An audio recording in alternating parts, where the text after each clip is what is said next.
Hey there everyone, this is Joe in General, your resident reason and evidence enthusiast. It's Friday the 21st of July 2017. It's Friday the 21st in Australia. That is, it might not be for most of you in the rest of the world yet, but hey, I'm in the future, so sucked in.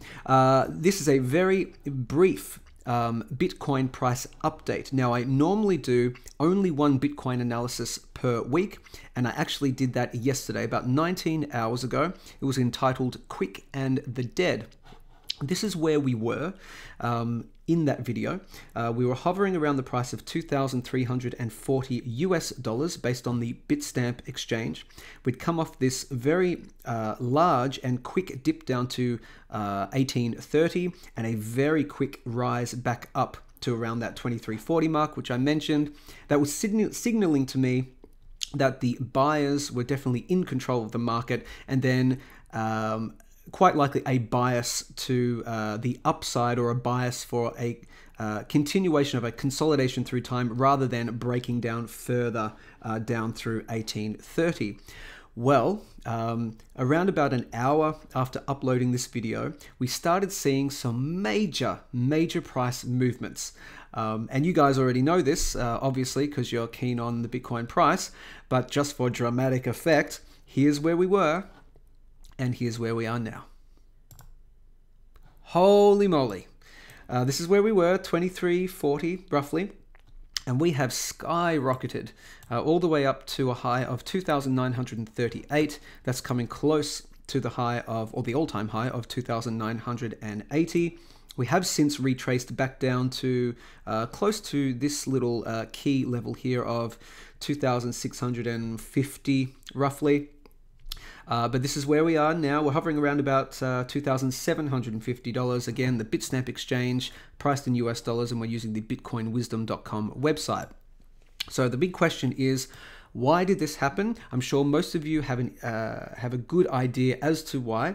I'm not going to go into a lot of detail. For one of the main reasons is I don't know all the ins and outs of it. I kind of just mainly focus on the price, but what I can tell you is it's all to do with a decision that needed to be made where previous there was indecision, and a decision or a promise for a decision has been made, and that's kind of given everyone a chance to breathe a sigh of relief and have confidence to start buying again.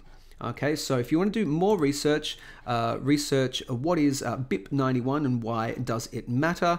I'll put a link, it's themerkle.com. I'll put a link to that article. I would also suggest you check out this video right here by a YouTube channel called Minting Coins, and I'll put a link to this video as well. It goes into detail about BIP91, SegWit or segregated witness, SegWit2x, and what all the different possibilities are. Basically centers around proposed improvements to the Bitcoin blockchain, and there's basically two parties, two camps, and they disagree on how the blockchain should be improved.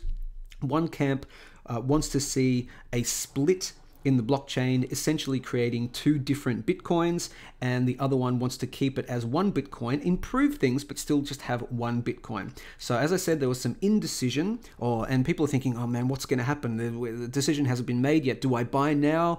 If this one particular decision, if this particular thing happens, is it going to affect the price? I don't know what to do. Maybe I'll just sort of, hold off buying until, one of the decisions is made, or a decision is made either way. So, as I said, a decision has been made, but it's a promise to do something. That something may not occur, but it's a promise so far. So, looks like we have to wait a couple of months to see whether that thing will actually occur. Again, just do your research, BIP91, watch this video, and do your own research as to what's going on. But all you need to know really is people are now just breathing a little sigh of relief.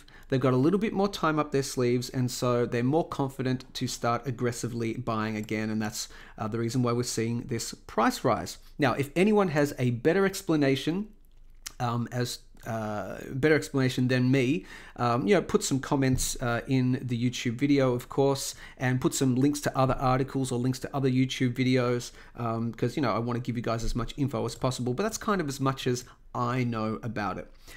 So where we were in my last video, as I said, hovering around about 2340. I did have some Fibonacci, exponential Fibonacci lines drawn in based on the high of 2980 and the low of 891.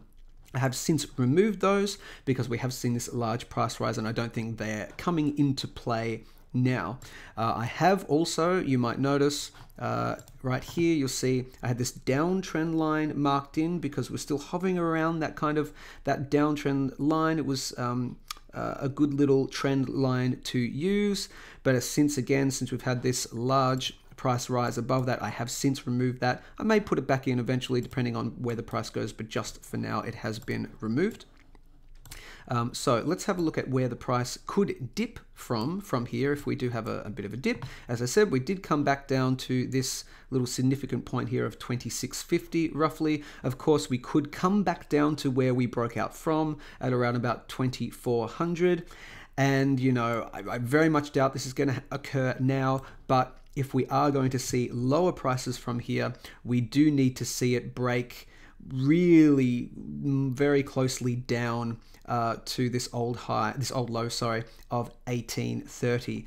We could even probably come back to here. We could even probably come back to here at about $2,230 and still be, you know, pretty confident that we're not going to break down any further. But any kind of movement around to this area, then that's when you would start getting worried. But as of this stage, I am not worried about that at all. But of course, you know, we have to adjust to the message of the market. The one line that is in play for me at the moment is this one here. Let me punch back out to the 3-day time frame.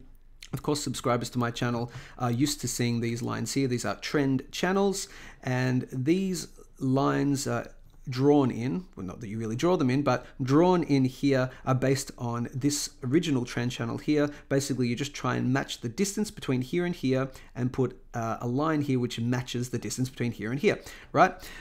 So this one here, which is currently the top end of this trend channel here, if we punch into, say, the 5-minute time frame, you'll notice that we've come up to this high of 2938, and we've just kind of been hovering around this trend line here. So that's kind of in play for me at the moment. You might see the price sort of dance around sort of above and below a little bit this trend line here. Again, if we pull out a little bit further, you can see it's an ascending trend line.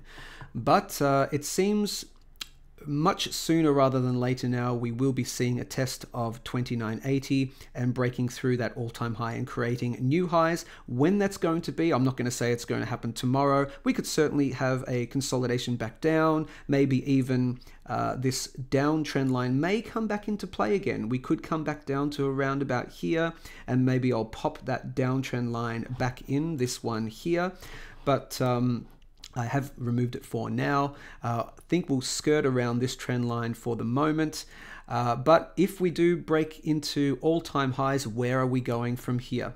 Well, we need to go back to a video that I did almost a month ago on May the 31st, and that was entitled 4083 I Do See, and we were talking about this key level of 4083. It was based on some exponential Fibonacci calculations from a very old high and a very old low. So I'll just get you to check out that video rather than me doing a whole explanation again. So I will put a link to this video at the end of this video. I'll also put it in the pinned comments along with the other links, as I mentioned, to this video here. Check that one out. And this what is BIP91 and why does it matter article from themerkle.com. That is it, gang. I will let you get back to your day. Hope you enjoy it. Stay safe, stay informed. Speak soon.